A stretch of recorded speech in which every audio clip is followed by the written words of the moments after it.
Hello and welcome to Algebra webinar. My name is Payal Tandon. I will be your main host today in this webinar. Supporting me along with me is Shubhankar. He's going to be answering any of your questions that you post in the Q&A pod. So a few things that we've shared with you over the past 1 week: quadratic inequalities, absolute equations lesson, linear inequalities in two variables, and absolute inequalities. So I hope that you had a chance to go through these lessons when they were shared with you. And again, these are part of your free trial as well. So I'd like to understand by a show of yeses, how many of you have gone through these files? And again, no worries if you haven't, it's absolutely fine. Just be sure that after this webinar, you do spend some time going over these files so that you can make sure that you have the right level of conceptual understanding. Okay. All right. Sounds good. Now, every weekend we conduct webinars. So let me ask you this. For how many of you is this the first webinar ever from e-GMAT? First webinar ever, press yes. Okay, so quite a few of you. That's a little surprising. Okay, that's fair enough. We conduct these webinars every weekend, Saturdays and Sundays, to make sure that all of you have the right tool set to prepare for your GMAT. We help you with insights as to how is it that you should be thinking about your GMAT prep, how is it that you should be planning your GMAT prep, and that's what is going to happen on Saturday when Rajat goes over how is it that you should be defining your personalized study plan. Because again, cookie cutter study plans don't work. I mean, you need to have a study plan that is specific to you based on your strengths and based on your weaknesses and based on what is the target score that you are aiming for. So definitely register for that webinar right now so that you reserve your spot. Now, next Sunday, we are going to have a webinar on quant workshop. Now, what happens in this is that you take pre-made quizzes from our side. You take those quizzes, and then once you take those quizzes, you come back to the webinar, and you get a detailed assessment of where you are at in quant.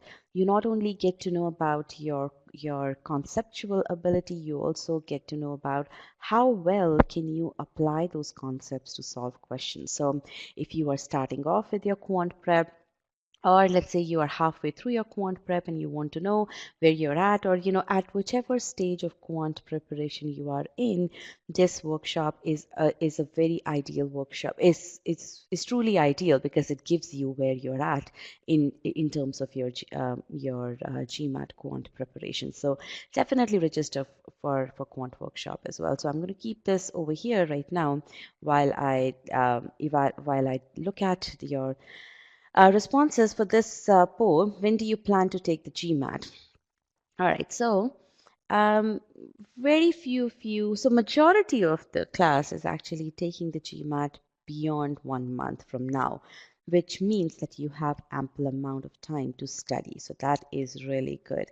And again, even if you're taking the test within the next 15 days, the insights, or within the next 1 month, which I do believe about 15% of the class here, the insights that you will gain from this webinar will definitely help you. So don't leave just yet, because again, you are going to if you are taking the test within the next 30 days, this means that you may have prepared to a certain degree in quant. So this webinar will be a very good one to tell you where you're at in terms of your preparation. Do you have conceptual gaps? Do you have process skill gaps? So again, it will benefit everyone. Okay. All right. Sounds good.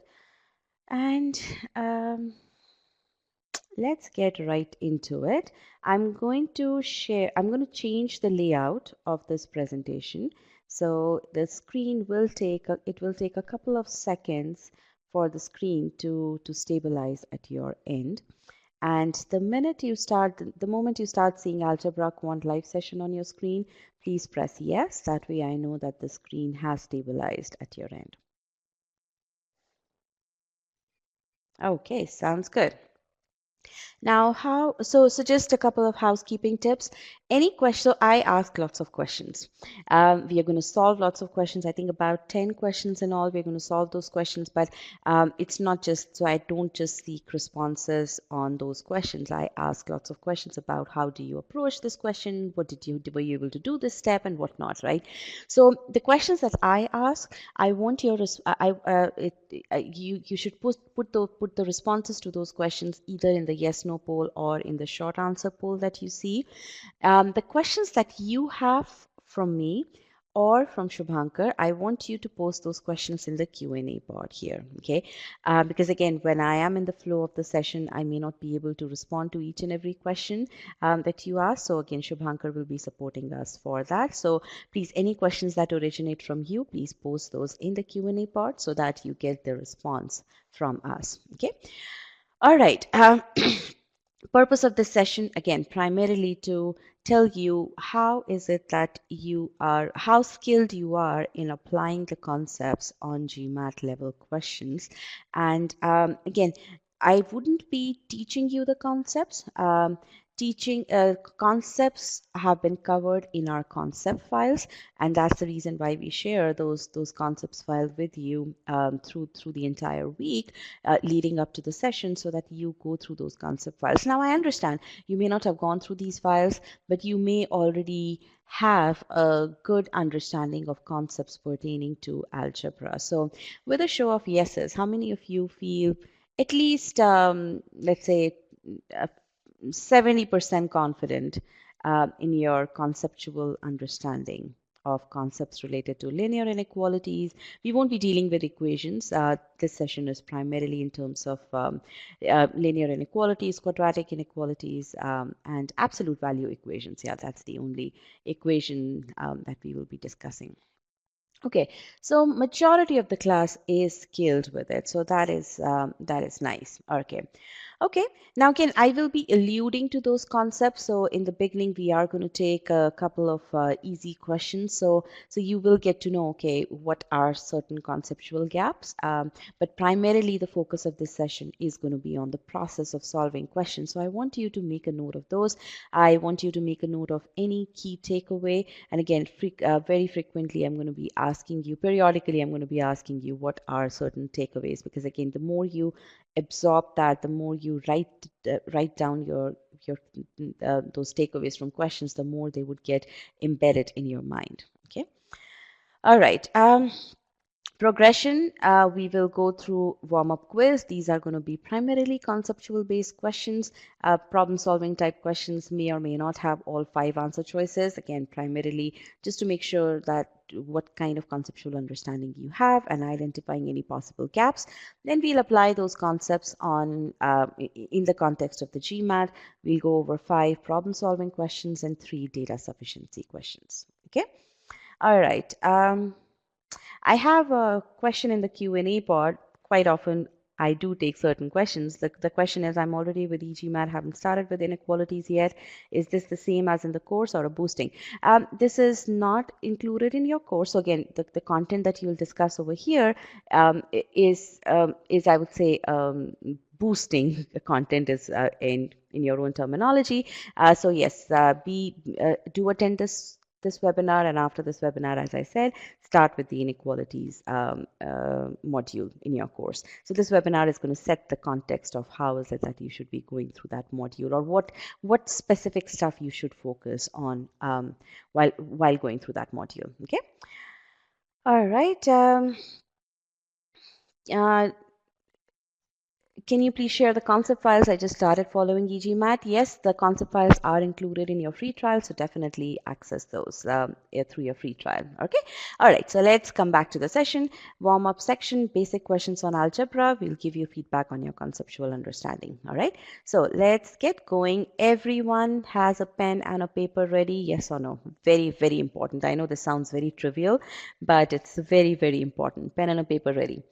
Take down as many notes. When you're solving questions, write down stuff. Don't do things in your head. How many of you do calculations or processing in your head?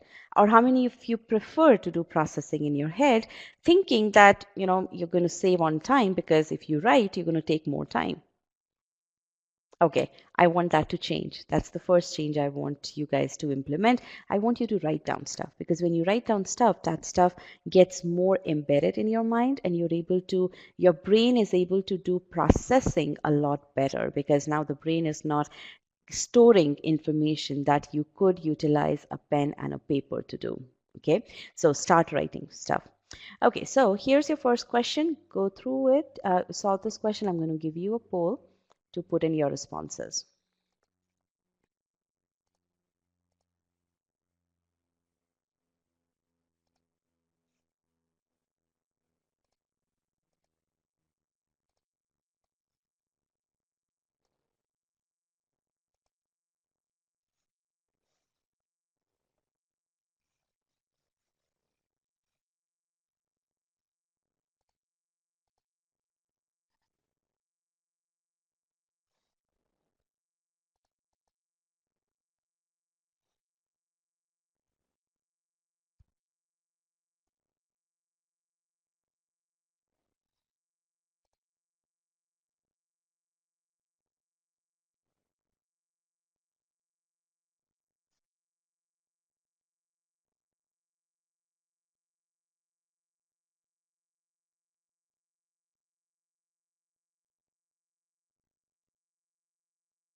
All right, I'm going to end this poll. And I forgot to mention that we're going to be solving 3 questions back to back. And before you put in your answers, I want all of you to click on still solving because that tells me how many of you are engaged, actively engaged in solving the question. So hold on, I have to still show you question number 2. So first, let's get more people to click on still solving. I have about 182 people in the webinar. So let's get this number to at least 100. And you'll get in the habit of clicking on still solving as we progress through the session.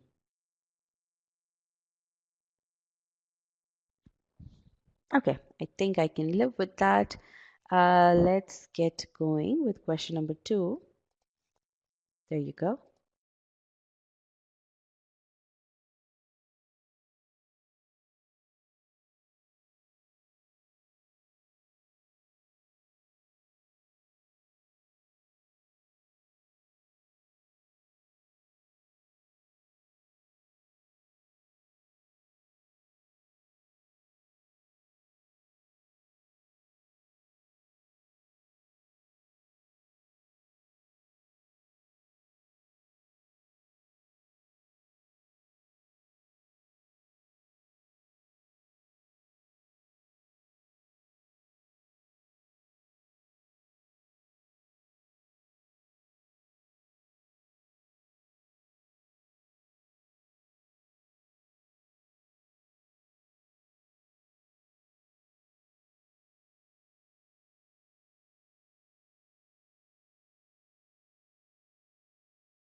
I have about 50% of the class has selected and has made an answer choice selection.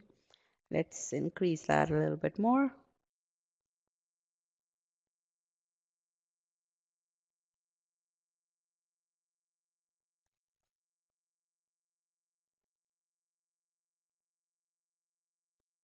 All right, I'm going to end this poll. And here comes question number 3. Click on still solving.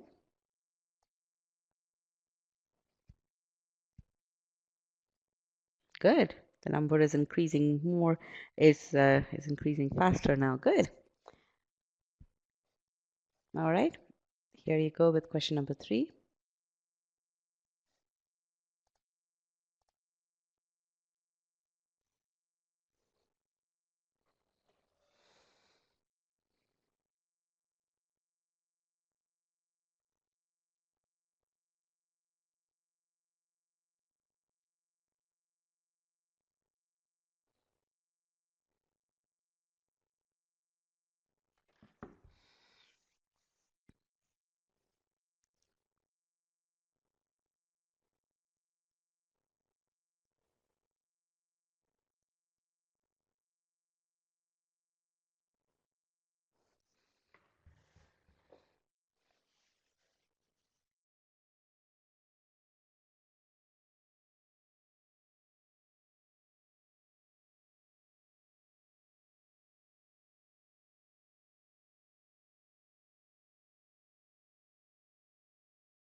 All right, still about 45% of you haven't made a selection, so last 30 seconds.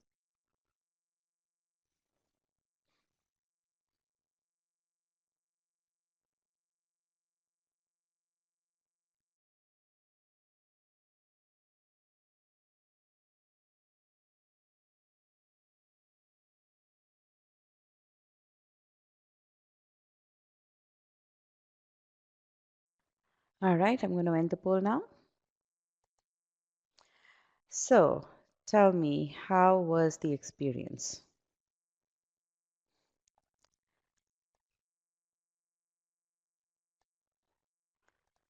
Fun, okay. That's one way to put it. Couldn't find 2 and 3. Good, it was a little difficult. Okay. How many of you found this exercise difficult? Tricky after question number 1. How many of you found this exercise difficult? Okay, so more than half of the class found it difficult.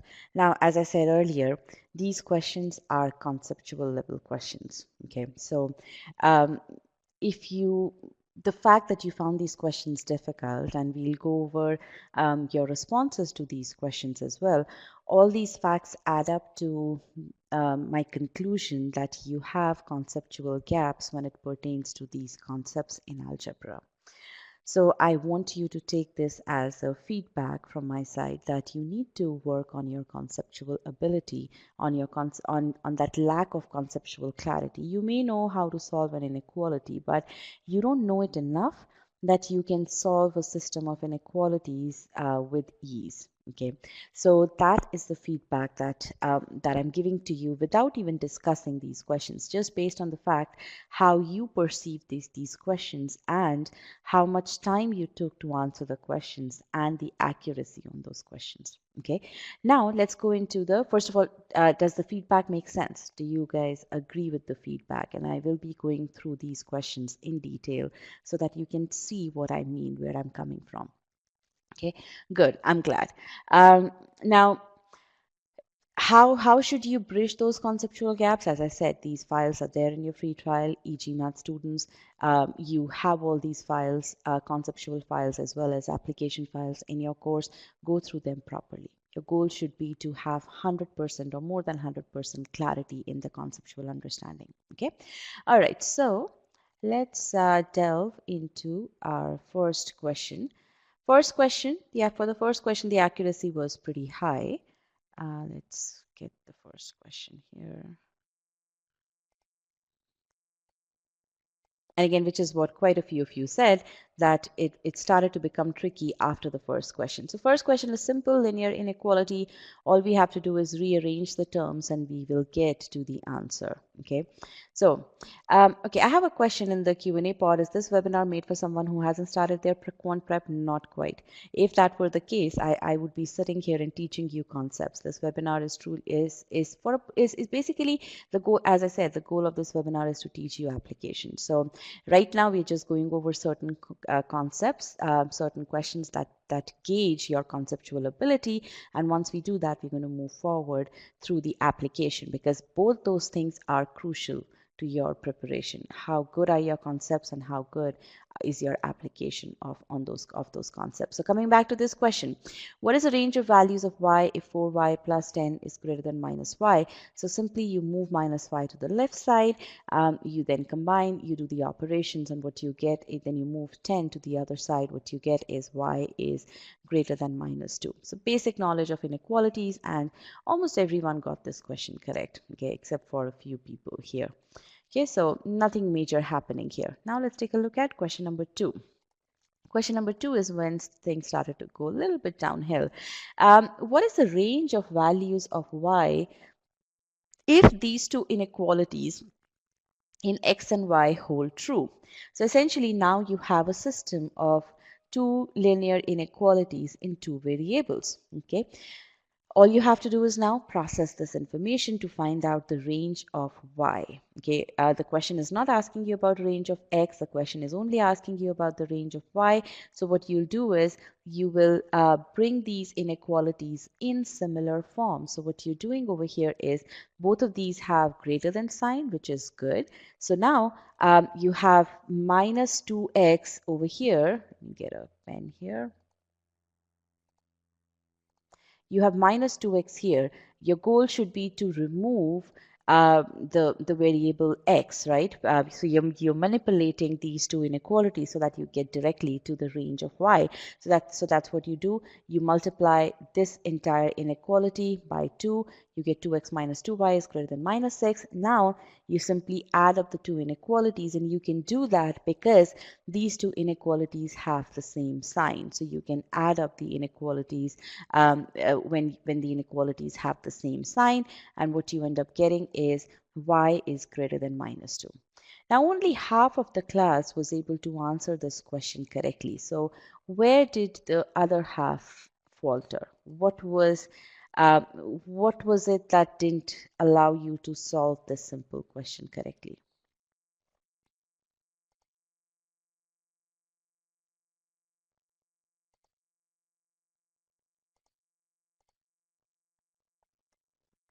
It's very important for you to understand why is it that you were not able to solve this. Is it the first time that you're dealing with a system of two linear inequalities concept issues? I realized after that I had to use forgot to cancel x out. Okay, so again ended up solving for x instead. Okay, and that's why it's very important for you to write down the information. Okay, wasn't familiar what I can do. So it seems like for quite a few of you, this is a conceptual issue. Okay, so calculation mistake again. I know you're taking it lightly. It's okay for now, but I want you to take those calculation mistakes seriously so that you don't make those mistakes. Why should you get a question wrong just because you made a silly mistake? So I want you to take that seriously. So again, write down information. Okay.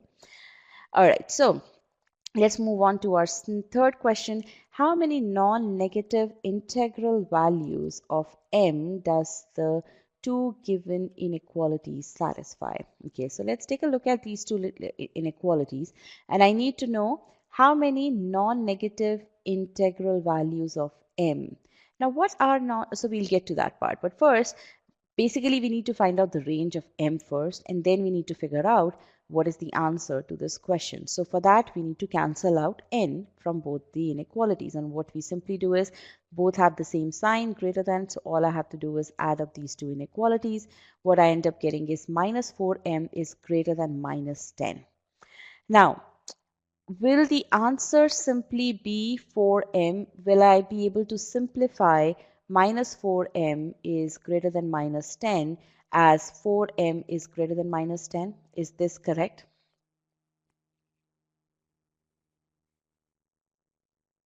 Absolutely not. This is not correct. Why? Because we have to, whenever we multiply both sides by a negative number, we have to reverse the change.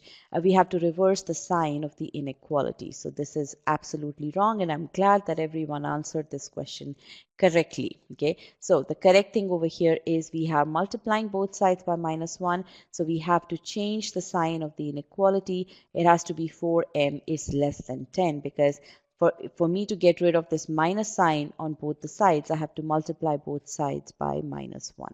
Okay, so 4m is less than 10. What do I end up getting? M is less than 10 by 4, which means m is equal to either 0, 1, or 2. Okay, now what is 0 a non-negative integral? So when we say we need non-negative integral values of m, what does that mean? This means that m has to be an integer, right? That's one thing. The second thing is non-negative. What does that mean? Is 0 a non-negative number? Is 0 a non-negative number? Absolutely, it is. So because 0 is a non-negative number, you will, and m is less than 10 by 4, so you will have m can take up 0, 1, and 2. So m can take up 3 values. Now, if I show you the results of question number 3, let's bring that up. So it was a pretty evenly spread response that I got from all of you. So only about 23% of the class selected choice C. Okay. Now, how many of you were able to solve this question till this inequality? How many of you were able to get to this point that m is less than 10 by 4? Because again, you have to understand, where did you falter? Why did you make a mistake? So about 35% of the class was not able to get to m is less than 10 by 4. So for you, the feedback is you need to learn how to solve a system of linear inequalities. Okay, that's the feedback for you. Now, for those of you, how many of you got to this point over here, but how many of you made the mistake because you didn't know that 0 is a non-negative number? Which is that so basically people who selected choice B, I'm guessing that you didn't make so about 22% of the class, I'm guessing. But again, quite a few of you over here are saying that you didn't know that 0 is a non-negative number. So again, make sure that you get those basics right. Okay. All right. So with that, we are done with the first set of warm-up questions. Now we are going to move on to the next set. Okay. What is the range of x? So this is the question. Let me just bring about the poll as well. Question number 4. And make a note of the questions that you're getting correct and questions that you're answering incorrectly, because towards the end, I'm going to ask you how many questions did you answer correctly. So yeah, so go ahead, click on still solving, please.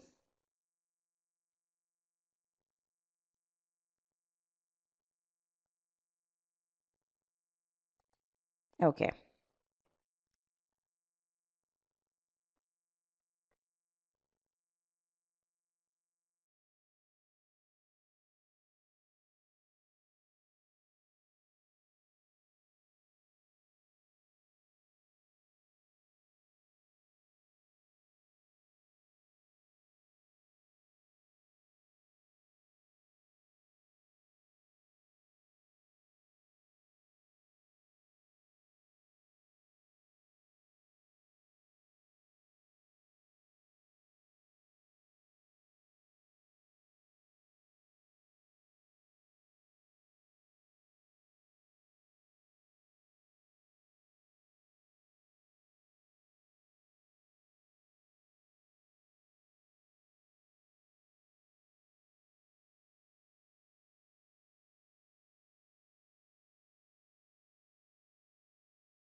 All right, last 10 seconds.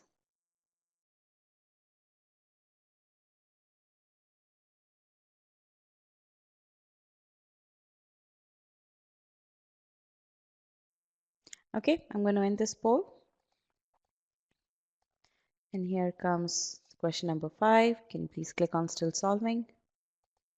This is for question number 5. Here you go.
All right, last few seconds.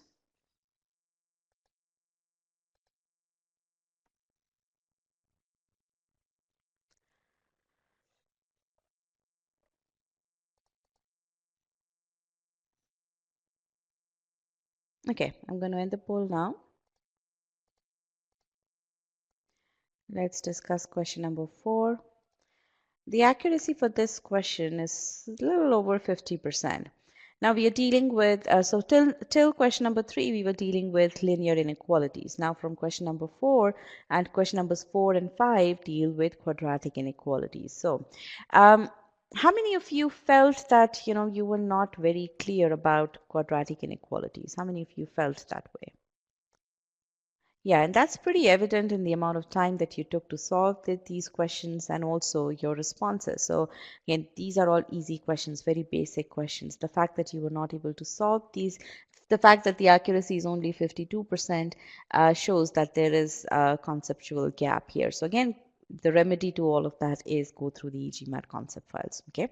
Now, if you think about, so I said that I'm not going to solve, I'm not going to teach you concepts, but just a brief solution of this question will help you understand the logic behind how to solve quadratic inequalities. What is the range of x for inequality x minus 2 into x minus 3 is greater than 0? Now think about this. Whenever you see a quadratic inequality, whenever you see see an inequality like that, look at this. X minus 2 is a number, right? And x minus 3 is also a number. Now when is and what this part is telling you is that this is product of two numbers. Now when is product of two numbers greater than 0? Because once you understand the logic behind quadratic inequalities, you will be able to solve these. That fear of quadratic inequalities will go away. Absolutely. So the product of two numbers is greater than 0 if either both numbers are positive or both numbers are negative, right? Now, if both numbers are positive, what does that mean? X minus 2 is greater than 0 and x minus 3 is greater than 0, right? And what does that mean? If x minus 2 is greater than 0, this means x is greater than 2. If x minus 3 is greater than 0, this means x is greater than 3. Now, if you combine these two information, if x has to be greater than 2 and x has to be greater than 3 and both of these have to be true, then truly x has to be greater than 3. Okay, right? Because if x is greater than 3, then it will be greater than 2. So you're combining these two bits of information in order to get to what is the true range of x over here. Okay. Now, let's consider the other case wherein x minus 2 and x minus 3 are both negative. In that case, x is less than 2 and x is less than 3. Now, what is the common range for this? When will x be both less than 2 and less than 3? When x is less than 2, because for all values of x less than 2, x will definitely be less than 3, right? So by combining these two inequalities, you get to these two ranges here, right? So what you end up getting is that choice C is the correct answer. Now again, there are a few of you who are a little bit confused about how to incorporate infinity here. Again, what you're saying is x is less than 2, which means that if you plot your uh, x on the number line, if this is 2 here, right? Sorry, I'm not able to write 2 here. Then all of these numbers are included, which means your range is minus infinity to 2. Okay. Likewise, if this is 3 here, then all of these numbers are in the set, which means that your range goes from 3 to infinity. Okay. So again, but if you want, the whole point of this is for you to understand the logic behind quadratic inequalities, and this is the simple logic. When is the product of two numbers less than 0? When is the product of numbers greater than 0? Okay, so and you have to consider all the cases here. Okay, now there is another method here which I'm not going to go into the details of. This method is called as the wavy line method. So I'm just going to show you that, but given where you guys are at in terms of your conceptual understanding, this may be a little bit too much for you. Consider wavy line method to be based on the first principles that I explained to you earlier. Once you know the logic behind quadratic inequalities, you will be able to apply, you will be able to appreciate this quote unquote shortcut method to solving quadratic inequalities. But I want you to not follow this method blindly. I want you all to first understand the logic behind this method. And that's the reason why I'm not going through the details of this method just yet. Okay, so and I can see that one of you already made that mistake. You used the wavy line method, but you made the mistake of considering the incorrect side of the number line, right? So again, this method has been taught in the concept file. Go through that only after you understand the logic behind it. Okay, fair enough? Yes? Okay, sounds good. So again, very important shortcut or very important quick way to solve quadratic inequalities, but only once you understand the logic behind it. Okay. All right. So now let's move on to the next question, which was question number 5. And here as well, the accuracy was pretty low. So let's get that question here. The correct answer here is choice C, and only about 39% of the class was able to answer this correctly. Now, what is the range of values of x if x minus 3 divided by x plus 4 is less than 0? Now tell me one thing. When you look at this, how many of you got the urge to simply say that x minus 3 is less than 0? After all, you can move x plus 4 on this other side and you can say that x minus 3 is less than 0, which means that the correct answer is x is less than 3. So how many of you got that urge? Half of the class did. Okay, slightly more than half of the class. Now, why is that wrong? Why is it that you cannot multiply both sides by x plus 4? You can't multiply y. X plus 4 can be 0. What else? What else can x plus 4 be? It could be negative. Absolutely. You don't know the sign of x, right? If you had known that x is a positive number, right, then you would have been able to do this. But right now, you don't know anything about x. X can be negative, x can be positive. Now imagine if x is, let's say, minus 5. Then x plus 4 will be minus 1. Now you multiply both sides of inequality by minus 1. The sign of the inequality needs to change. Right? Likewise, let's say x was minus 6. Then minus 6 plus 4 is minus 2. You're multiplying both sides by a negative number. The sign of the inequality has to change. Right? Or let's say x is 1. or x is 0, right? So again, you don't know any of that. And that's the reason why you cannot multiply both sides of the inequality by x plus 4 to find the answer. Okay. Now, what can you do? That's a given that you cannot multiply both sides by x plus 4. But what can you do? Ultimately, you do have to solve this question. And this inequality is not in any form that you are familiar with. So how can you manipulate this inequality? What you can do is you can multiply both sides by x plus 4 whole square. X plus 4 whole square is a positive number here, is positive. X plus 4 whole square is positive. So the sign of the inequality will not change. Okay, so what you can do over here is x plus 4 whole square, multiply both sides by that, x plus 4 will get cancelled out from the denominator, and what you'll end up getting is a quadratic inequality, x plus 4 into x minus 3 is less than 0. And now you basically apply over here. I've solved this using Wavy line method. Again, I know that quite a few of you are not familiar with that. That's okay. You can use your first principles method that I explained to you earlier. And once you go through the concept files, you will understand how to solve these, but you end up getting the answer as minus 4 and 3. Okay, so again, the key thing over here is that you have to understand that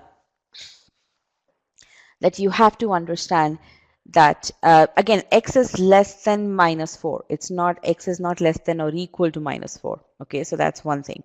Okay, all right, and then minus 4 is not included in the solution. Likewise, 3 is not included in the solution because this is a strict inequality. It's not less than or equal to. Okay, all right, so then but again, in terms of your process skills, if you see over here, what you're doing is you're manipulating this inequality in the form that you are familiar with. You're manipulating it in the form that you're familiar with, and that's what you're doing here. Okay?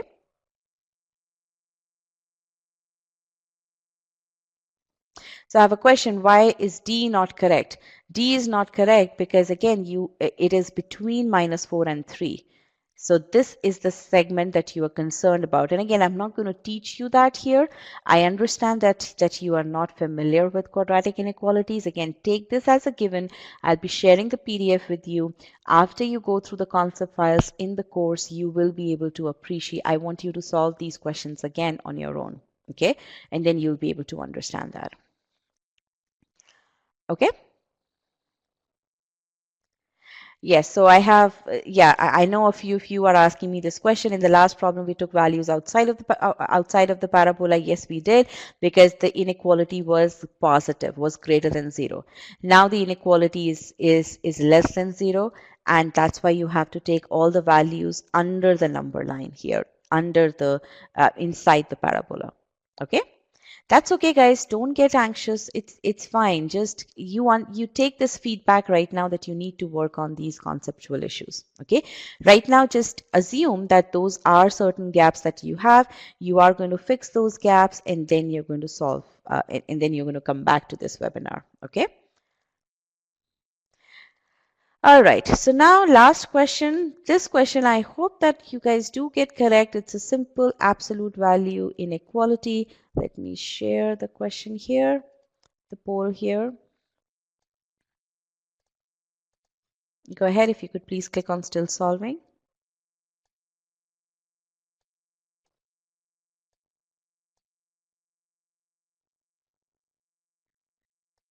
All right, go ahead, solve the question.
All right, I'm going to end the poll now.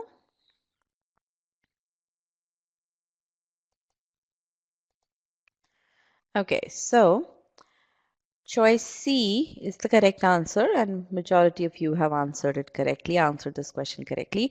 Again, this one is a simple application of absolute value inequalities, and here all I'm showing is I'm simply applying the definition of absolute value.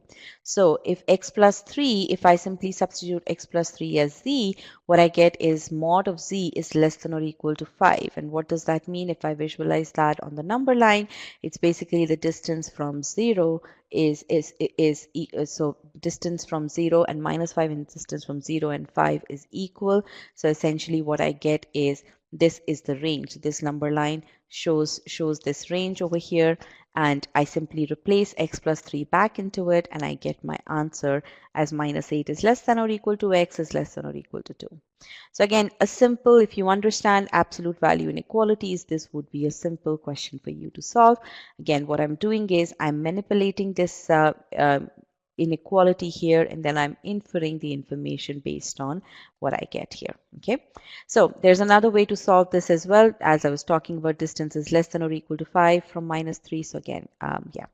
So the key thing over here is, from what I recognize based on this entire class of 200 people, about 60% of you are having issues with conceptual clarity. So you need to work on your concepts. And I know some of you want me to explain this concept again.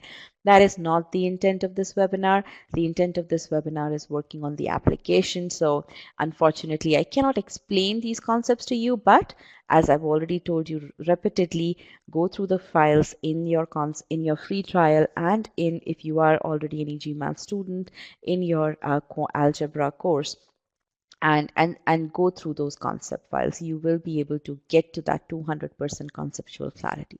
Okay, but still, now that begs the question: if I don't know the concepts, should I stay back in the session and work through the application? Because now next we are going to be solving more difficult questions. Okay, so I do understand you may be having that doubt. How many of you have that doubt? How many of you have that doubt that if you are, if you don't know the concept, should you stay back in the session? Okay, let me walk you through this. First of all, these are the concept files that I'm talking about. These files are included in your free trial. These are, so you'll go through the concepts, you'll then solve questions, solve those questions in a quiz setting, then you'll go through another concept. Now this application quiz is where you start to apply these questions on GMAT style questions, okay? And then you also, and then you go through another practice quiz and so on and so forth, okay? So definitely spend the time on your on these files and get to that level. Okay, how long is the free trial valid for? It's valid forever. Okay, so again, if you have your free trial, you will be able to access that all the time.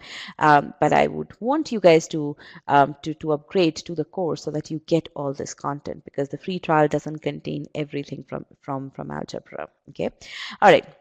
Now the question comes: what should you do about this webinar? I would say stay back, because you will be, yes, you may not be able to solve the questions, but you may not be able to solve the questions correctly, but stay back for the solution and understand how critical it is for you to not only have conceptual clarity, but also understanding of how to apply those concepts. So consider this to be more like a demo, wherein you know that, okay, there are certain gaps that you need to fill, and now you will be working on, okay, what is it that I need, what else do I need in my preparation? Okay, so again, you may not be able to solve the questions correctly, but that's okay. So I would encourage you guys to stay back in the session and follow through the left, so that you start to appreciate that it's conceptual understanding plus it's those process skills that I need to develop so that I can solve GMAT level questions. Does this make sense? Yes or no? Okay, sounds good. Okay, so um, let's start solving. Okay, here is your first question, and let me get the poll as well.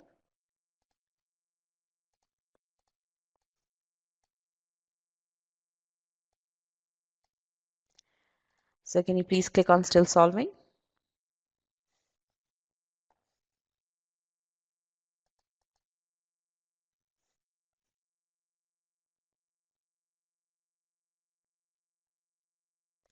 All right, go ahead.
All right, I'm going to end the poll in the next 10 seconds.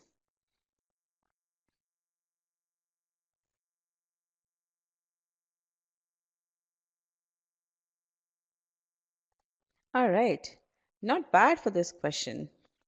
So what is the range of x if this inequality holds true? Now, this is a linear inequality in a single variable. So all you have to do is rearrange the terms and you'll get to, and just, it is a simple one, right? It is a simple one. This is almost at the same level as the little bit more difficult than the first question that you guys solved in the warm-up section. But the question is going to build up from here. So you rearrange the terms and what you get is minus 32x is greater than 64. The key thing over here is when you're multiplying by minus 1 on both the sides, you need to change the sign of the inequality. That is the key thing. If you don't change the sign of the inequality, you will end up with x is greater than minus 2, which may have led you to select choice B as the correct answer. So those of you who've selected choice B, that is where you faltered. You didn't change the sign of the inequality. Okay, so you need to change the sign of the inequality. X is less than minus 2. The correct answer is choice C. Okay, so for those of you who selected choice D, you made a silly mistake in that you didn't focus on the sign minus. Okay, so it's not 2, it's minus 2. Okay, so that's what you guys did. All right. Okay, so now let's move on to the next question. The next question has two linear inequalities, but the first linear inequality is the same one that you had from the previous question. So you can take x is less than minus 2 as the solution. You don't have to solve this again. So just take x is less than minus 2. Okay, just take that with you.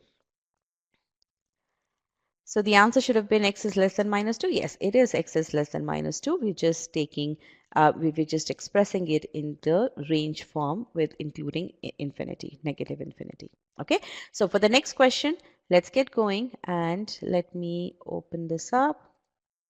And can you please click on still solving?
All right, last 5 seconds.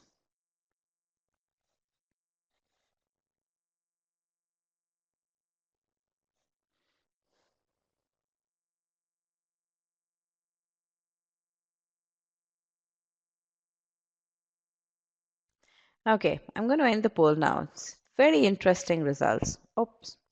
Okay, I don't know, for some reason the poll got, so can you put in your answers again? Sorry about that.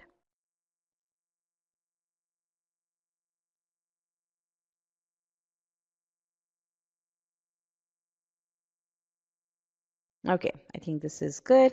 Let me end the poll. So it's an even split, almost even split between choices A and B. Now, I'm going to tell you something here, and I want you to take a look at what does the statement say. What is the minimum value of the integer x if these two inequalities hold true? So for those of you who selected choices A and B, so you solved the inequality without any problems. You got to the right you got to the right range of x. But for those of you who made the choice as choice A, selection as choice A, you failed to consider the constraint that has been imposed by the question statement on x. It is an integer, it's not a decimal number. So just by you not focusing on the constraint that was specified in the question statement, you ended up with a mistake. You ended up answering this question incorrectly, and that costed you this question. Now, will you categorize this issue as a silly mistake? How many of you will, when you make such a mistake, classify such a mistake as a silly mistake? Okay, I want you to not do that from now on. Okay, why? Because this is not a silly mistake. When you say something is a silly mistake, what's the corrective action that you take? What is the corrective action that you take? Focus on what? You ignore it. Absolutely. When you make a silly mistake, you end up ignoring that thing because you consider, oh, it was a silly mistake. Okay, you don't pay that much attention. Okay, now pay proper attention to what? Essentially over here, the problem, the thing which you have to start doing is you have to recognize the constraints that the question statement imposes. Okay, so that's a process skill that you need to work on. You need to work on making sure that you identify the constraint. Now you have given a name to this quote unquote silly mistake. Okay, you've given that mistake a name. Now when you give that mistake a name, you know that okay, these are the constraints. Every time I read a question statement, I need to identify if there is any constraint imposed by the question statement, or if there is any constraint that conceptually is imposed on the question. Okay, that's the reason why you would notice that in all the solutions that you see here, I always identify the constraint. You look at this constraint, x is an integer. In the previous solution as well, let me go back there to the previous slide. In the previous question as well, solution as well, we said constraint. Now there was no constraint over here. That's okay. But at least now you're making a conscious effort to observe whether there is a constraint or not. And that's one of the 7 process skills that you need to master in order to do well on the GMAT. Okay, so how many of you have gone through the process skill mini course that we have launched on YouTube? No? Okay. So I'm going to share the link to that playlist. Definitely go through that because that's going to help you tremendously in getting to that. Once you build your conceptual understanding, what is that next thing that you have to do? How do you apply those concepts to solve questions? And process skills, working on those process skills is that gap that you need to bridge in order to go from more than 100% clarity in the concepts to absolute ability in solving questions on the GMAT. Okay, so I'll share that link with you. What is the level of this question? We are still at below 700 level questions. This is 600 to 700 level question. Okay, All right, so now let's go on to our next question. Now, the next two questions we'll do one after another, and we will. So again, I'm not going to give you any hints for the next two questions, but the next two questions will be one after another. That's all. Okay, so just pay close attention. Okay, so now can you please click on still solving?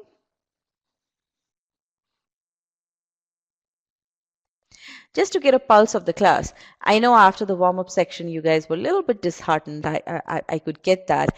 But how is it going right now? You are able to, I'm hoping that you are able to get insights despite not having complete conceptual understanding. So let's hear from all of you. There are about 180 of you in the session. Very good. Okay. Good. I'm glad to hear that. I know what I'm lacking, absolutely. And that's very important, just realization of where you are lacking, that's very important. And even if you have to spend, 2 hours in figuring that out, let's get everything that you're lacking in, let's get everything that you need to work on, and then let's start building those skills, okay? And that's okay, even if you feel that you're at 500 level, that's okay, because the good thing is there's only, you have to go up from there, right? The answer is -5 because the question asks for maximum negative integer value. Right, absolutely. It asks for the minimum value of the integer. What you end up getting is x is greater than or equal to -5, minus 5.5. So you plot that on the number line. What you also know is that x is less than -2. So you have to combine these two bits of information. And it's very important that you put that on the number line because that way you can visualize what you're doing. Okay. Okay, sounds good. Now let's come to question number 3. Here's your question.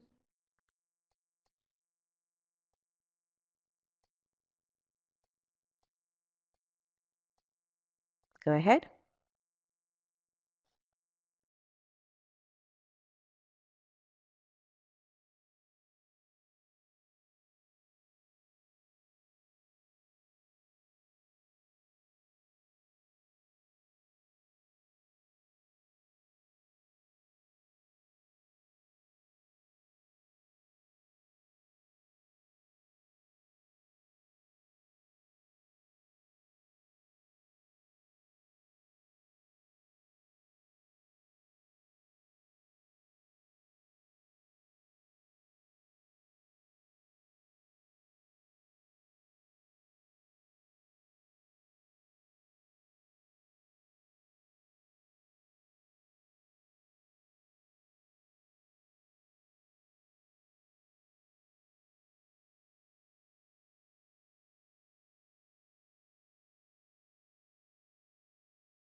All right, last 10 seconds.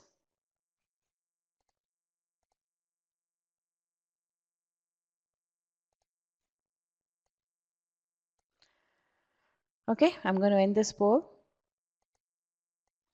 And I'm going to show the next question now. Can you please click on still solving?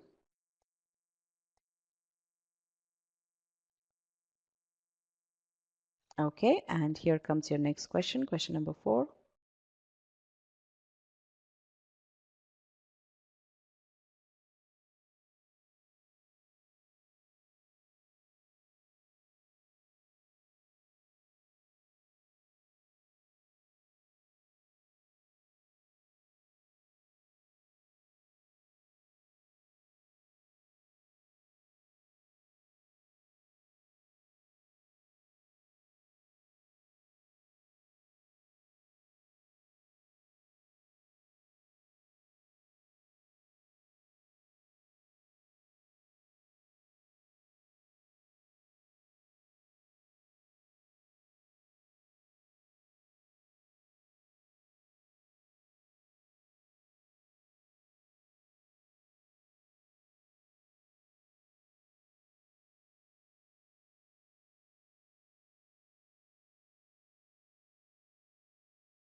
Okay, last few seconds.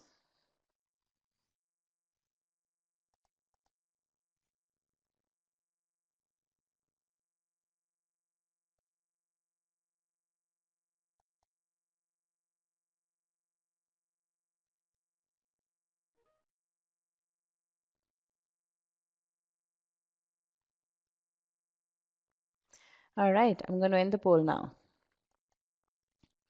Very interesting. Let's go through question number 5. I see that a couple of you have enjoyed these two questions. So the no, you don't have imaginary numbers as a concept in GMAT. GMAT deals with only real numbers. So that's one thing. Okay. Choices A and D, that's where the major split was. So which tells me that you were able to understand how to solve this one, but you faltered at a constraint. Okay, so let's go through this. This is a linear, so it's quadratic inequality, z squared plus 4 into z squared minus 2 is less than 0.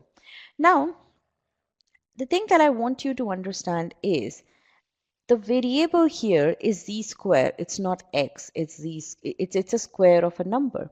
Now, what do we know about a square of a number? What do we know about a square of a number? It's non-negative.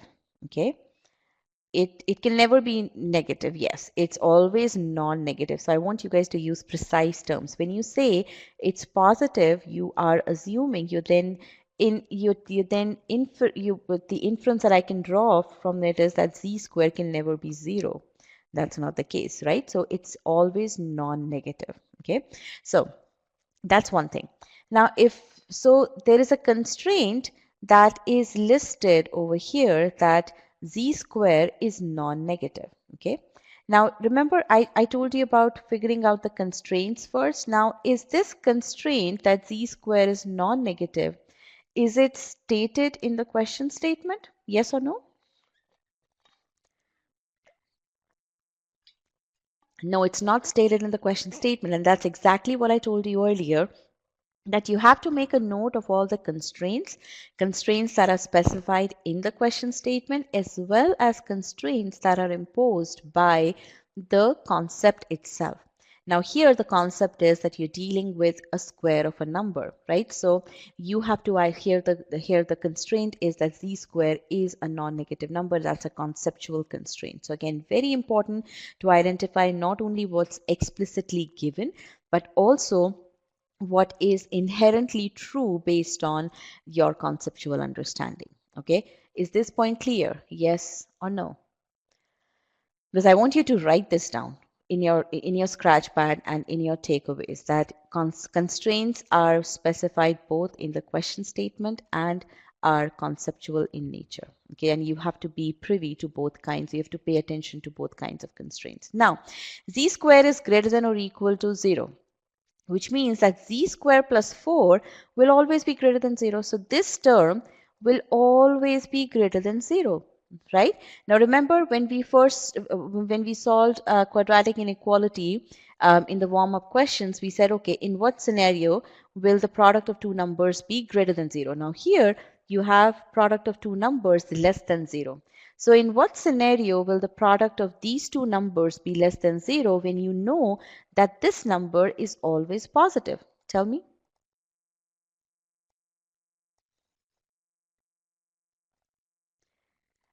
In what case will the product of these two numbers, z squared plus 4 and z squared minus 2, be less than 0 if you know that this number z squared plus 4 is always positive? When z squared minus 2 will be negative. Absolutely. So that's what you have to do here. Z squared minus 2 is less than 0, which means z squared is less than 2, which means that your range for z squared is z squared is greater than or equal to 0, which is what you're getting from the constraint, and z squared is less than 2. That is why the correct answer here is choice D. So there was an even split, almost an even split between choices A and D. For those of you who selected choice A, you failed to apply the conceptual constraint that was imposed by the square. So look through this solution once more and tell me what is so difficult about it.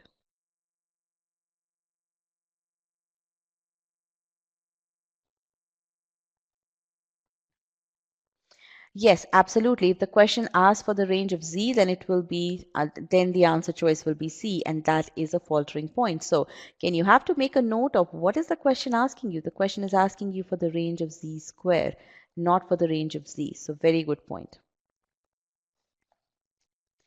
So now tell me, what is your learning from this question?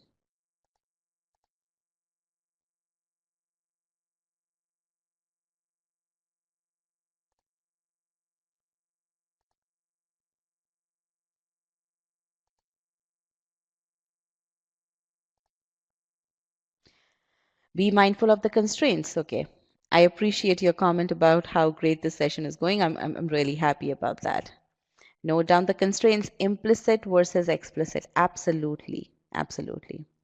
Now, again, the key thing about this question is that you don't even get to do any calculations. What you're doing is you're simply, I mean, we spent so much time just observing what this is.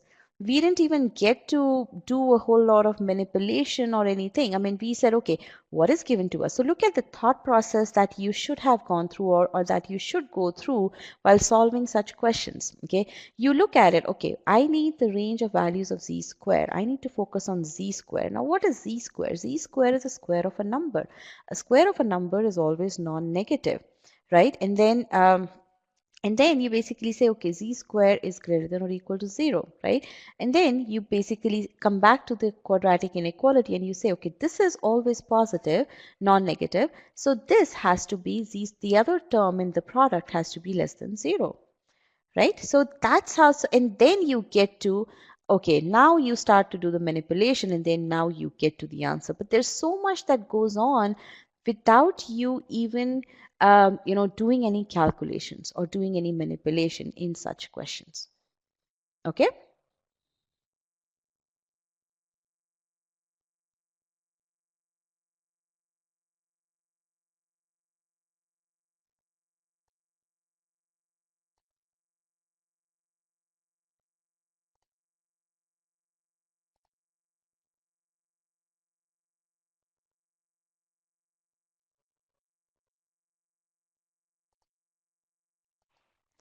Okay. All right. So now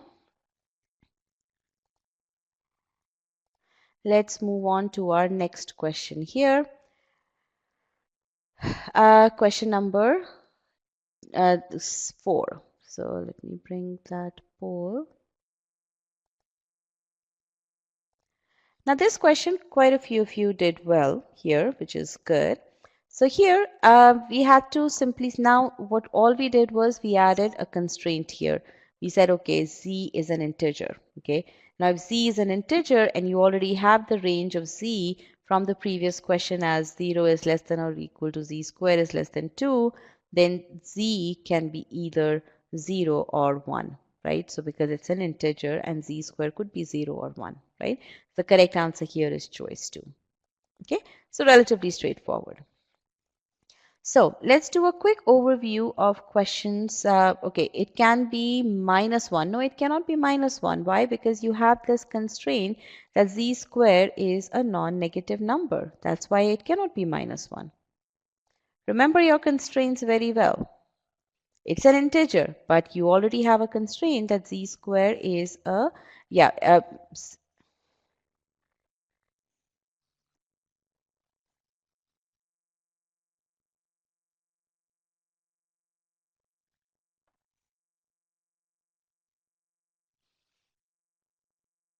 we are looking for the values of z square, not of, yeah, for a second there I was a little bit thrown off there.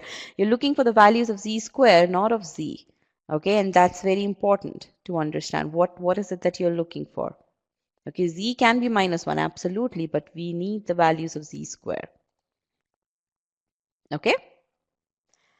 All right, so let's go over so let's do a quick recap of all the questions that we've done in this section. And these were 600 to 700 level questions. So again, changing the sign of the inequality when multiplied by a negative number. You guys know this, so that's good.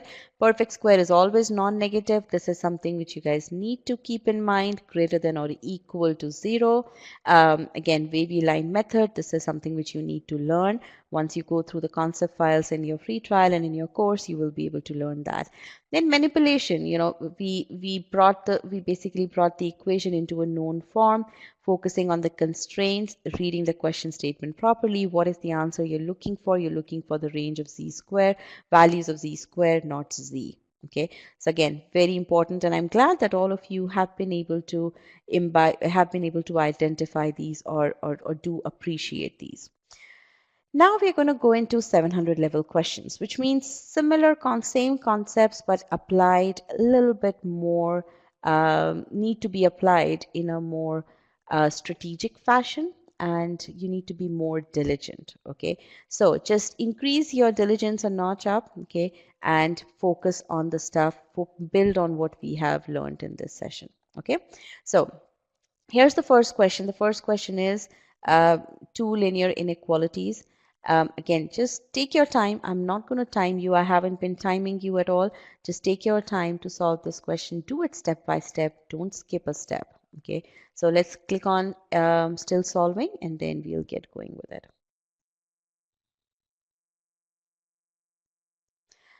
There's still about an hour or maybe 45 minutes of content left in this session. So I had a question in the Q&A board, 2 questions. How long is this webinar? All right, there you go. Go ahead and solve this.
Okay, 30 more seconds.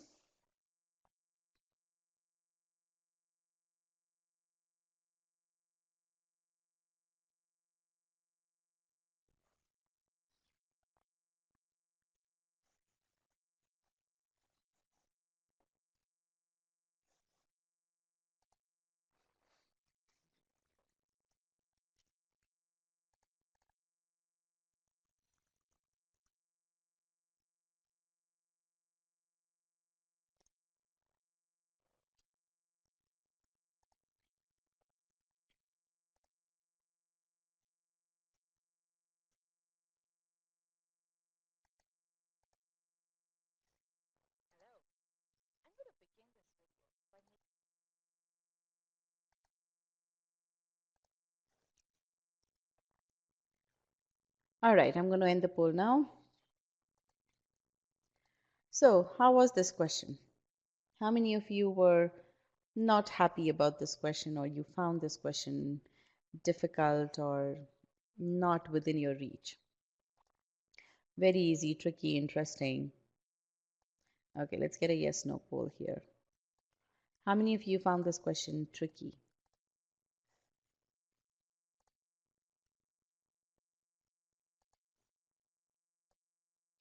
Okay, 75% of the class. Now, again, you found this question a little bit tricky, probably because we already know that, okay, you are not very, I mean, class as a whole, um, you're not very skilled with solving linear inequalities, a system of linear inequalities, right? So let's go through this. I'll try to solve this step by step in front of you so that you understand this, but primarily I'm going to focus on where you guys would have faltered for sure once you solve the system of linear this system. Okay, so what you have over here is x and y are positive integers. Okay, that's the first thing. How many of you observed that? How many of you observed that x and y are positive integers? Okay, good, very nice. Okay. Um, and we'll go over where that would be used. Now, x plus 2y greater than 20, that's your first linear inequality, right? So you bring it in a standard form, okay? X plus 2y minus 20 is greater than 0. The second linear inequality is 3x minus 30 less than 4y. You bring that into the standard form. Essentially, what you're doing is you're making sure that both the inequalities have the same sign, greater than 0 here, and all of the terms are on the same side, okay? That's what you've done. Now we have to solve these linear inequalities, and you'll have to do some manipulation here, okay? Now first, essentially you need the range of x and y first, right? So you do this. So I have a question here: is y greater than 6 and x less than 8? Absolutely, that's what it is. Okay, but I do want to go through the solution of this one in detail because quite a few of you are not comfortable solving linear inequalities. Okay, so what do I do here? I have x here and I have minus 3x here. So I can multiply this inequality by 3 so that I get 3x here and minus 3x here, and then I can add those two inequalities, right? So I'm multiplying 1 by 3 and this is what I get, inequality number 4. I add, then I add 3 and 4. 3 and 4? No, so I add 2 and 4, really. So what I get is y is greater than 6. So I have the range of y. Now next what I do is I can add 5 and 2. So I can add these two because then here I can so I can eliminate x, so I can eliminate y, and what I get is okay. I'm adding, I think, 2 and 4 here. Okay, so I think these numbers are a little bit off, so don't go by these numbers. So I'm adding minus 3x minus 5 plus 30 to wait a minute. I'm getting a little bit confused here because there's some weird stuff going on in the solution here. So minus 3x plus 24. Let's see.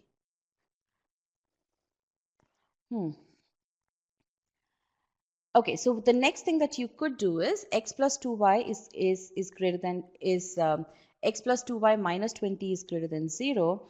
I could multiply over here. I could multiply this inequality, or rather this inequality by 2. right? So I could multiply this by 2, and then I could add 1 and this multiplication by 2, and then that way I would be able to get my x as greater than minus. So my x would be less than 8. Okay, so I'll be able to get that. Okay, now x is less than 8, right? And what you know is that x and y are positive integers, right? So if x is less than 8 and x is a positive integer, then what is the minimum value of x? The minimum value of x will be 1. Okay, now x is greater than 6, and what you need to know is what is the minimum value of y. So if x is greater than 6, then the minimum value of y will be 7 because x and y are positive integers. Okay, now once you have the minimum values, all you have to do is you have to find out the difference, which is 6. Okay.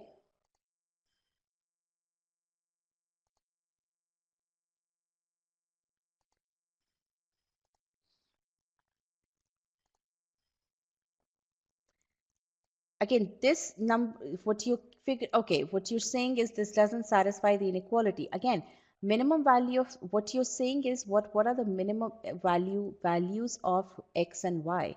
Okay, so that's what you're trying to figure out. Okay, can we see the poll results? Yeah, here they are.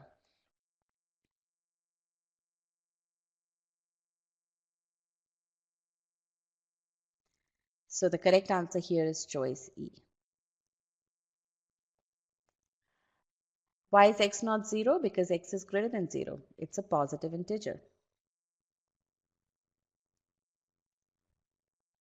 Okay.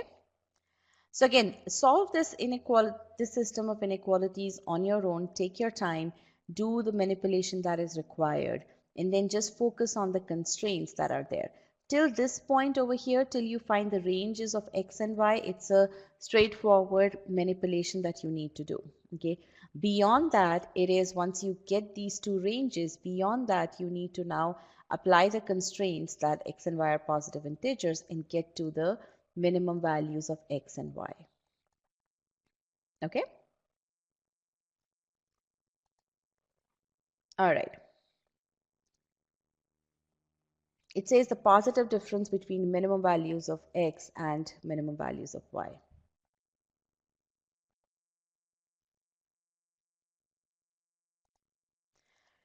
All right. So now let's come to data sufficiency questions. Okay. So let's get started with this one. So can you please click on still solving?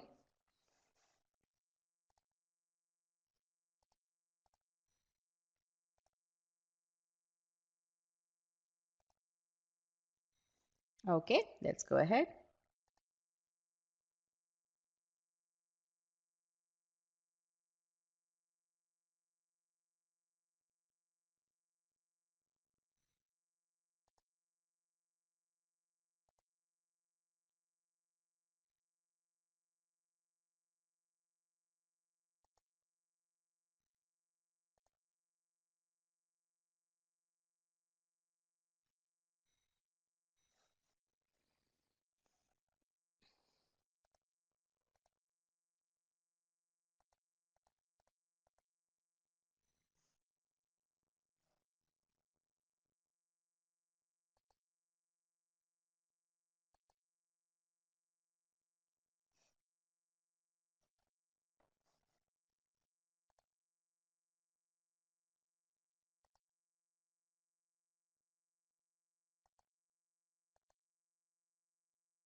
All right, last 15 seconds.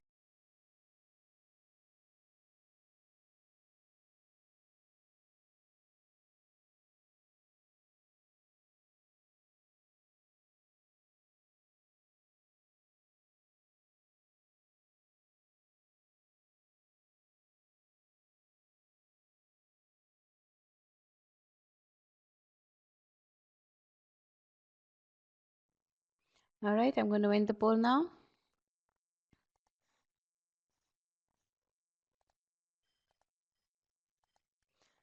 Oops, can you put in your responses once again? For some reason it got erased.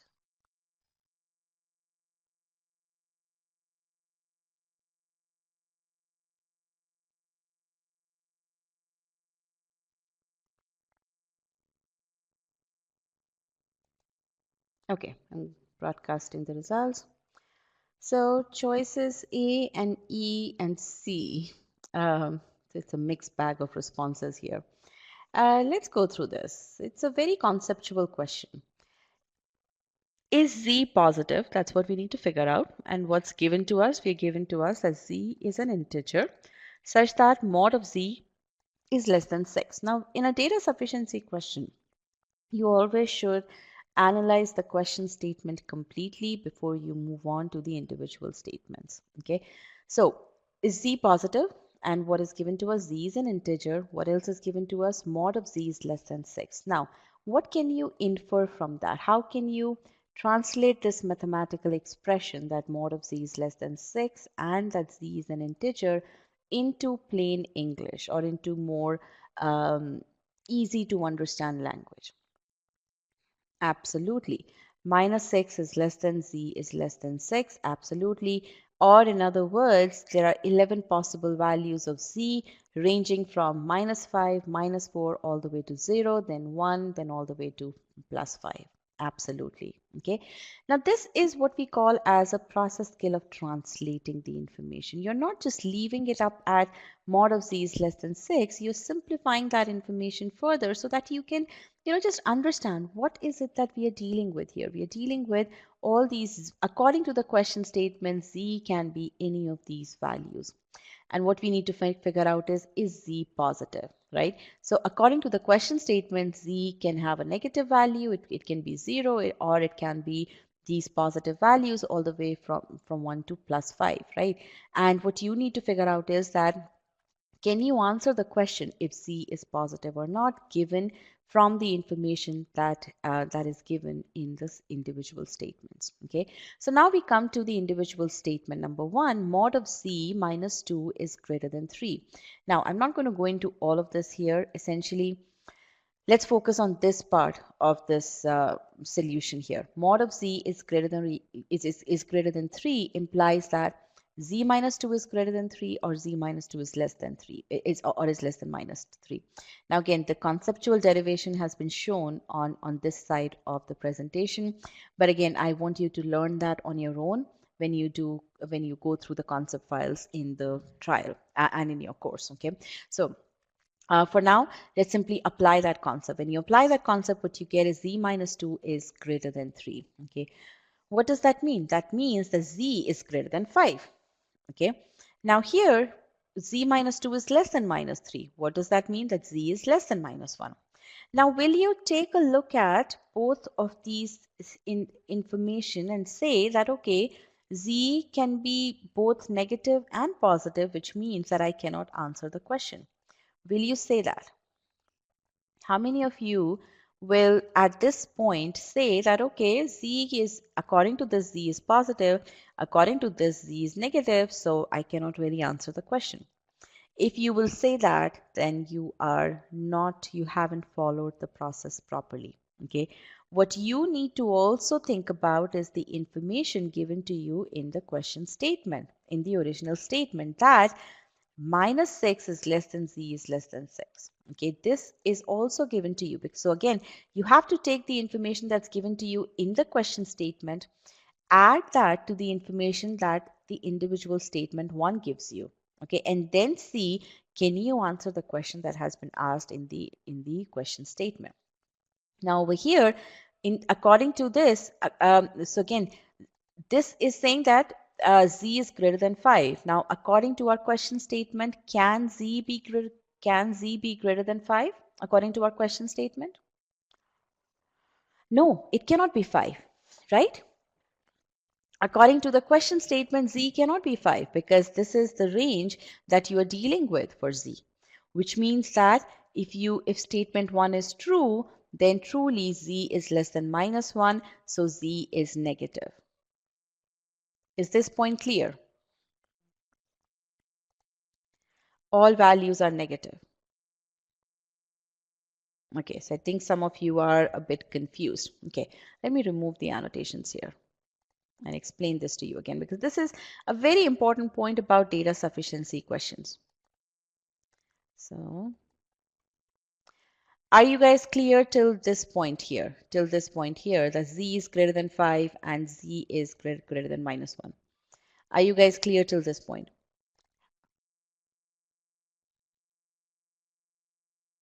Okay, if you're not clear till this point, then this analyzing, getting from mod of z minus 2 greater than 3 to this point is your simple conceptual application. Okay, so if you're not clear about this, you need to work on your conceptual understanding. Again, we've already gone over that. The next thing is that over here, from the question statement, we have that z lies between -6 and 6. Okay, those are the range, those are the values of z that you have to work with. Now, what the question is asking you is z positive, right? Now, when you take a look at this statement, what you get is that z can be greater than 5 and z can be less than 1. Both of these cases are possible. But when you combine the constraint that is given to you by the question statement, that z has to lie between -6 and 6, which z is an so which means that z greater than 5 is not even possible. So the only thing that's left is z is less than -1. Okay, that's why. So now the values of z that are possible are -5, -4, -3, -2. That's it. And all these values are negative. Does this make sense? Okay, so quite better. Now I think more of you understand.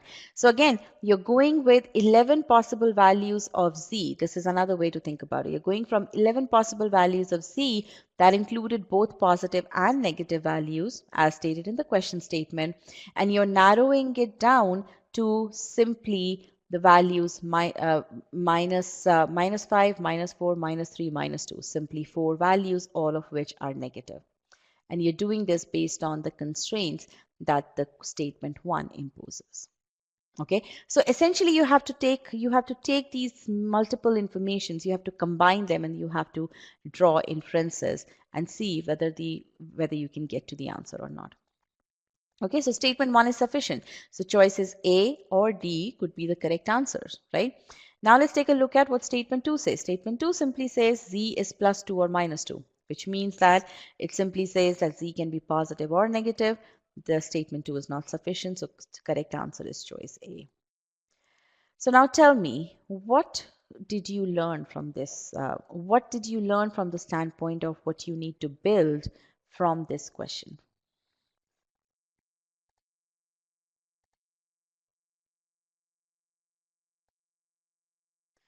Always tie back to the constraints given in the system. DS are always tricky. Now with DS questions, I will tell you this. You have to take DS as, yes, problem solving questions appear to be more easy because we are all familiar with the question format. Data sufficiency questions appear to be difficult not because it tests anything unusual. It tests the same stuff that you are learning, concepts, right? And your ability to apply process skills. But just because the question format is different, you have to just get used to understanding what is this question actually telling you. Okay, what is the translation of the question, right? That's what you need to understand. Once you understand that, you will be able to appreciate data sufficiency questions a lot more. Okay. So, all right. Let's now move to question number 7. Let's go ahead and answer this question. And I'm going to end at this question. We will, yeah, so this is the last question that that we'll be dealing with. Let's click on still solving.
All right, last few seconds.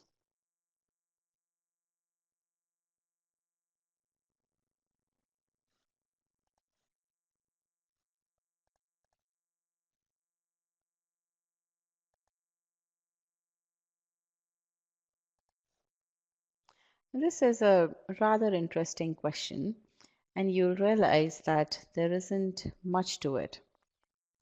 Um, okay, let's go through this. Is A less than B? That's all. Okay, is A less than B? We need to figure out whether we can truly tell with confidence that yes, A is less than B, or no, A is not less than B. Okay, the answer could be any, but it has to be with 100% confidence. Okay, that's what it is. Now, statement 1, mod of A minus B is equal to B minus A. When you look at this, what do you see here? And again, this is where the process scale of translate comes into picture.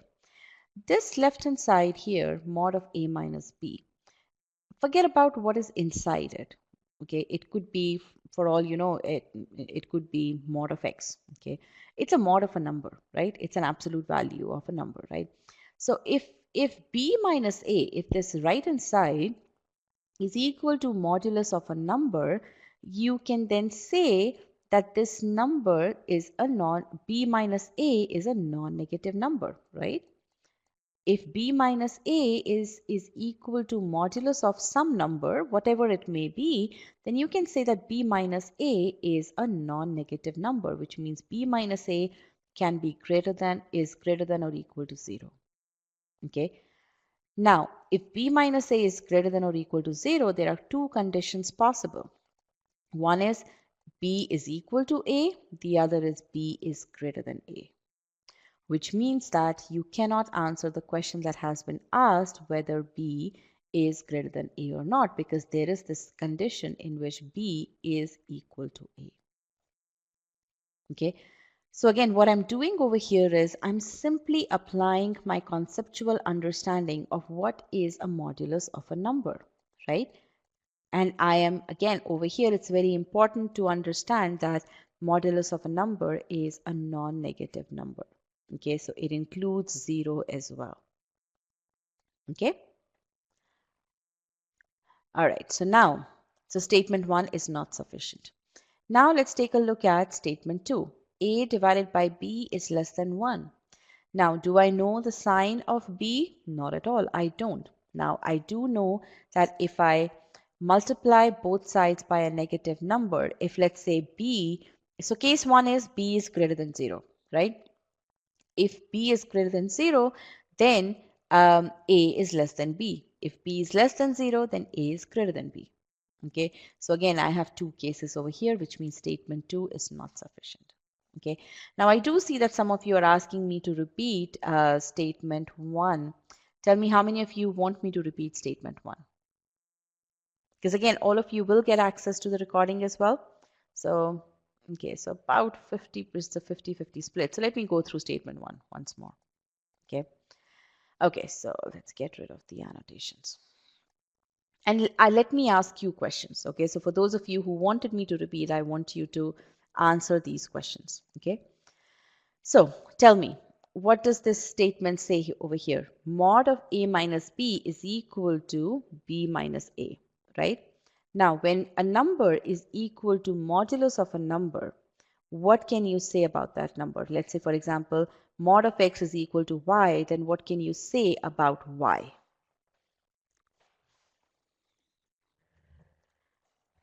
Okay, let's hear from you. It's an absolute value, yes. And what is the property of an absolute value? It's non-negative, absolutely. So y is greater than or equal to 0. All of you understand that? Yes, no?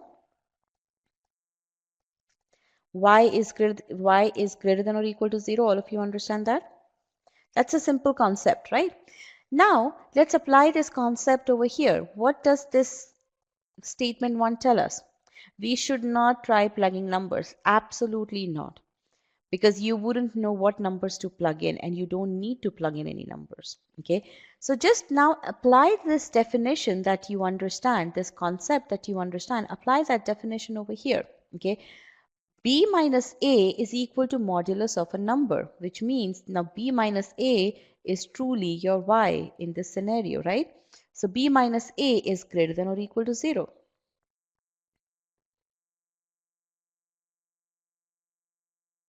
Yes, on the right hand side of the screen, I'm setting x to absolute value of a minus b. Absolutely, that's what I'm doing essentially. But I don't need x. All I need is there's something inside the modulus. Okay, so that's why I'm saying that, okay, b minus a over here, the right hand side, b minus a is modulus of a number. And modulus of a number is always a non-negative number. That is what I'm doing essentially. Is this point clear? So all I'm doing is applying the definition of modulus of a number on this equation over here. That's all I'm doing. Modulus of a number, b minus a is equal to modulus of a number. So b minus a is a non-negative number. That's all I'm doing over here. Now I'm simply saying that, okay, b is greater than or equal to a, which means there are two conditions possible. A is equal to b and a is less than b. Okay, now is this clear? Yes or no? Now is this clear? Good. Now let's move on to the next one. Next one also I'm doing exactly the same thing, but now I'm applying my understanding of inequalities. Okay, so a by b is less than 1. Okay, when a by b is less than 1, I can have two cases over here. Either b is less than 0 or b is greater than 0. Now, how do I know what cases to consider? I know what cases to consider because I know that from my conceptual understanding, if I multiply both sides by a positive number, then the sign of the inequality doesn't change. If I multiply both sides by a negative number, then the sign of the inequality changes. So the cases that I consider come from my conceptual understanding. Is this point clear? Okay. And again, that is why it's very important. Considering all cases, that is a process skill. Conceptual understanding, that is your conceptual understanding. So it's the conceptual understanding plus your process skills that take you through the solution of such difficult questions. Okay. Now, A by B is, so again, case one, B is greater than 0, right? When B is greater than 0, when I take B on this side, when I multiply both sides by B, what I get is A is less than B, right? Now, when B is less than 0 and I multiply both sides by a negative number B, what I get is A is greater than B. Why? Because the sign of the inequality will change. So what I have over here are two cases, and I don't really get to know whether A is less than B or not. Okay. Now, when I combine both the information, what I have to figure out what I end up, if both the statements are true, then truly the only way both the statements can be true is if A is less than B. So you need to consider the intersection here. Okay. So combining both the statements, you get that you will be able to answer the question asked in the question statement, which means choice C is the correct answer. Okay. Now, I can see that some of you are facing issues with it. What I would suggest is I'm going to share the PDF with you right now in this session. I will also share you will be receiving the recording as well. So I want you to go through the PDF. So here's what I want you to do. And let me just end this over here. What I want you to do is go through go through the concepts that are there in algebra, right? Go through those concepts first and then access the PDF of this presentation. Go through the recording along with the PDF, okay? A lot of what you are doubtful about will get clarified once your conceptual understanding is built, okay? So is this point clear? Is the plan of action clear? Okay, good. So again, I can see why you're saying that it's more about what strikes you at that point in time, and that's the reason why it's not about striking you at that point in time. You have to practice this properly. Okay, all of this is part of how you learn things in the e-GMAT course. Okay, so it's not about striking you at the right time. If that's the case, then you're leaving things to chance.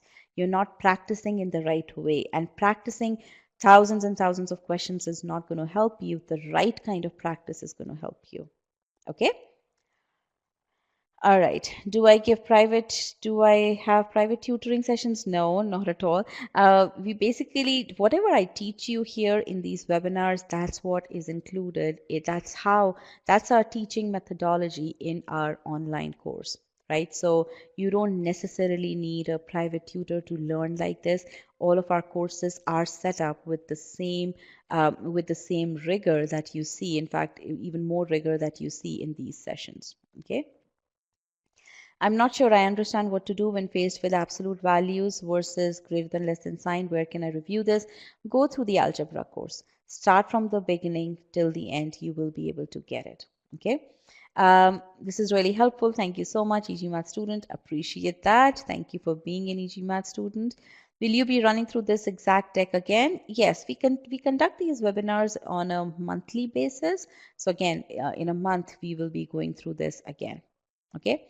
Um, you've been very patient and kind. Appreciate that. Thank you. Why is it only YouTube link, no PDF? Yes, this one is only YouTube link. So again, browse to that. Again, go through these. I know quite a few of you have almost just started preparing for your session, for your quant. Go through this mini course carefully. Okay, you will be able to appreciate a lot about where is it that you need to bridge your understanding. As I've been saying throughout this webinar, it's your conceptual understanding and it's your ability to apply process skills. Okay, so when we are talking about conceptual understanding, you understand, okay, these are the concepts that you need to have absolute clarity with. Okay, and then when you talk about process skills, that's something which you're not going to see uh, very many people talking about. Again, these are the skills that we have been able to figure out from interactions with students such as you over the years and from our review of the official content. What is it that the GMAT test makers are actually testing you on? They're testing you on how do you apply, how do you get from a question statement to how do you solve that problem? Right? That's what the GMAT test makers are testing you on. That's how they set up those faltering points for you, points where you make a mistake. So again, we have done all of that analysis and we've been able to come up with these process skills. And these process skills, if you master them along with your conceptual clarity, you wouldn't even have to it would, I mean, the approach to the problem will come very naturally to you. So definitely go through these videos in this YouTube mini course and you will gain a number of insights from it. Okay. All right then. So let me share the PDF of this session as well. Here you go. And I think I have one last poll about how you like this session. Rather, how much did you like this session? So if you could please rate this session, I would appreciate it. So I see a question here, Srivastav. I've practiced almost 1,000 plus questions. You don't need to practice these many questions, and I'm sorry that you have gone through that. Write to us at support@e-gmat.com. We will help you out here. Again, I feel really bad when people have wasted so much of effort in solving these many questions. No, you don't need to do that. That's the worst way of preparing. And again, I don't blame you guys. I know this is a very, how many of you feel over here? I still have about 98 of you. How many of you feel that the key to getting to your target score in quant is to practice as many questions as you can? How many of you feel that way?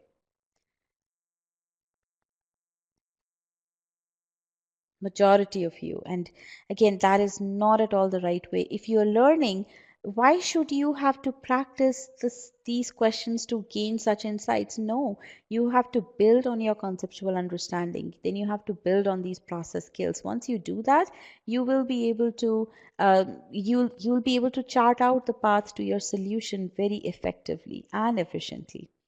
Okay, so again, you have to practice the right thing, and the right thing, if you practice the right thing in the right manner, you don't need to practice thousands of questions. That's my commitment to you. Okay. All right. So thank you. I mean, I really appreciate your responses here, but I would want to collect these responses in a separate poll. So if you could tell me, what is it that you got from this session? I mean, why did you like this session so much?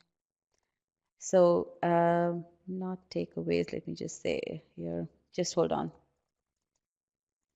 What did you like and why did you like this session? Right, so let me just ask that question here.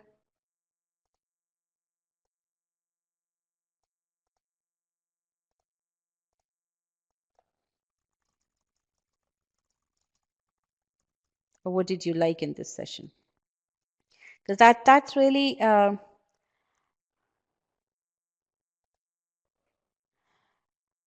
okay, I simplified the concepts, although I wasn't trying to teach you the concepts here, but I like that part here. Other than e-GMAT material, is it expected to go through GMAT official guides and mocks? Absolutely. Absolutely. So, Charan, so e-GMAT material actually also we also have Quant Scholaranium.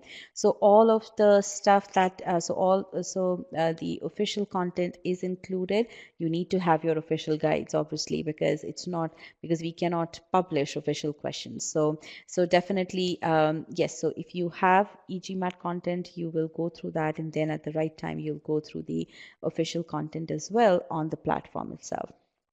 Okay, quality of questions, the way you told us basics and concepts are important and why implementation is important, understood.